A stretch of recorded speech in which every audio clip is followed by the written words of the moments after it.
If you have ever played Toka Race Driver as a kid, I am 100% sure you know this car. And this is the good one, the Quattro one.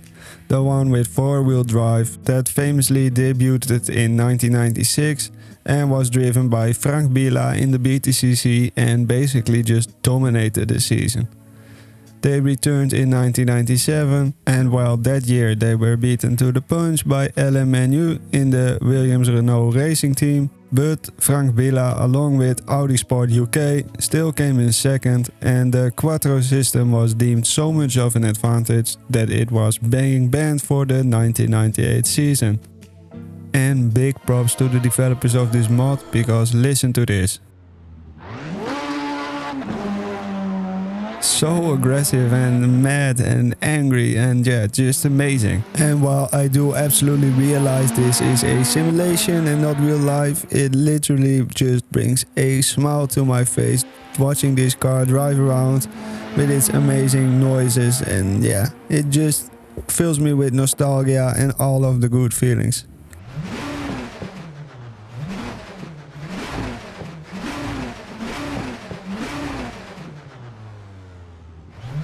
And I just want to say quickly, if I look a little bit weird and I look like I am in pain, that is because I am. I was having an insane headache at this time, but yeah, nothing really better to do other than to just drive a bit and wait it out.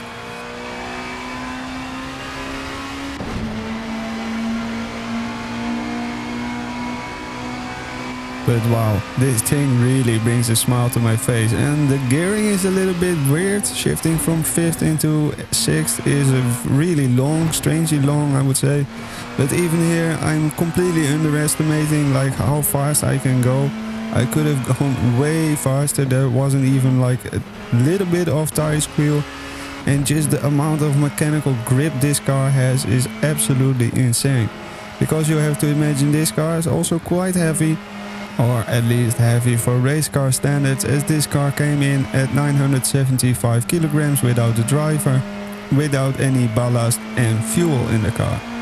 But with 300 horsepower, this effectively gives us a power to weight ratio of around 0.3, and with the Quattro system on top, this car has truly insane traction.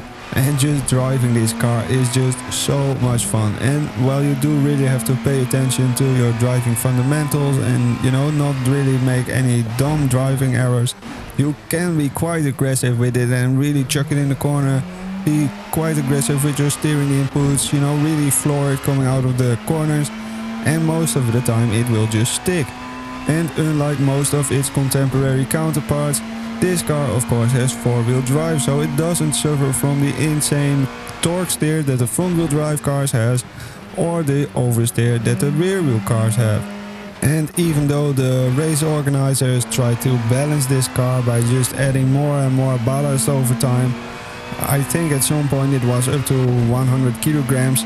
Just the advantage alone in traction that these cars have with the four-wheel drive compared to cars that only have two driven wheels, it was essentially making it impossible to correctly balance them for racing. Because even though the two-wheel drive cars were theoretically faster in the corners and also in practice, but also in practice on the straight, the two-wheel drive cars just couldn't really get past because they were just getting completely beaten and eaten up in the traction zones, and before they were on the main straight like this, they were already meters and meters behind. And so while the Quattro years of Audi in BTCC only lasted 2 years, they were absolutely glorious and they were amazing. And now let's go through a lap. Coming here out of T1 as early as we can on the throttle. The car wants to wiggle a little bit, but we keep it floored. Here into the first of the S's. Keep it controlled on the throttle. We are still in 5th gear. It feels a little bit weird. Constantly you want to shift down to 4th gear as you can see here. But yeah, it's just the wrong gear. You have to stay in 5th. Keep the car stable but force it to rotate. Try to trail brake here and there a little bit. And you know, really modulate the throttle in order to not run wide. There you want to touch the curb on the outside a little bit, but not run too wide, because if you do, you are instantly off.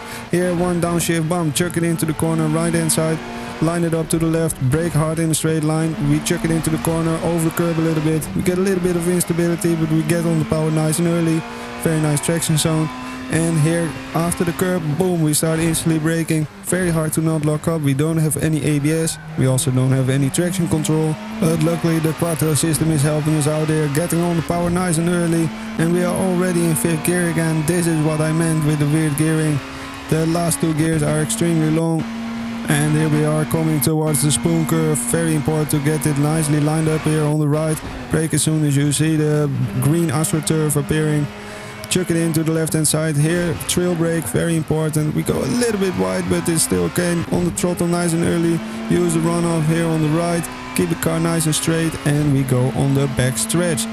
Now we are going up towards 130R, one of the most famous corners in the world, and this is really a test of both mechanical grip and aero grip. And as you can see, we just have to lift, we barely make it through. The car does start to understeer at high speed a little bit, and here we are already for the Casio triangle. And as I'm now starting to feel a little bit more confident with the car, you can finally start to hear a little bit of tire squeal here and there. And here we are going towards the line. We try to minimize the distance we have to travel, and what time is it going to be?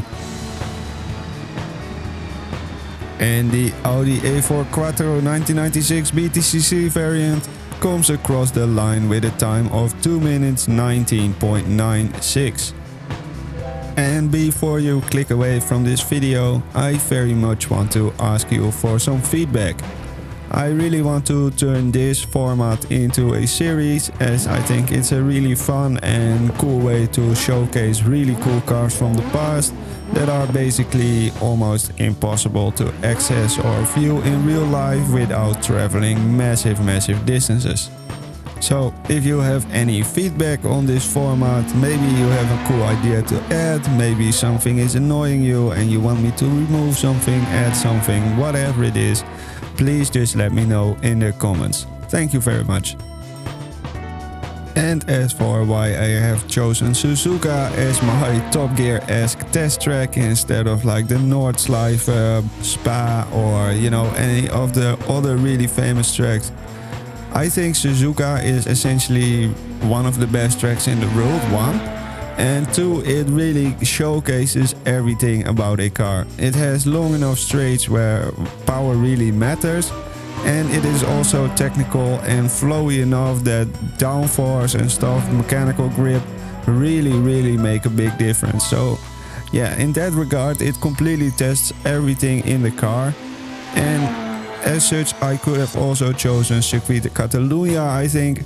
But in my opinion, that circuit is maybe a little bit boring to view as a viewer. And yeah, just this version of Suzuka looks amazing, it drives amazing, and especially since I have a massive soft spot for Japanese cars, I think it will be a very suitable choice. And now another question. What car would you like to see next?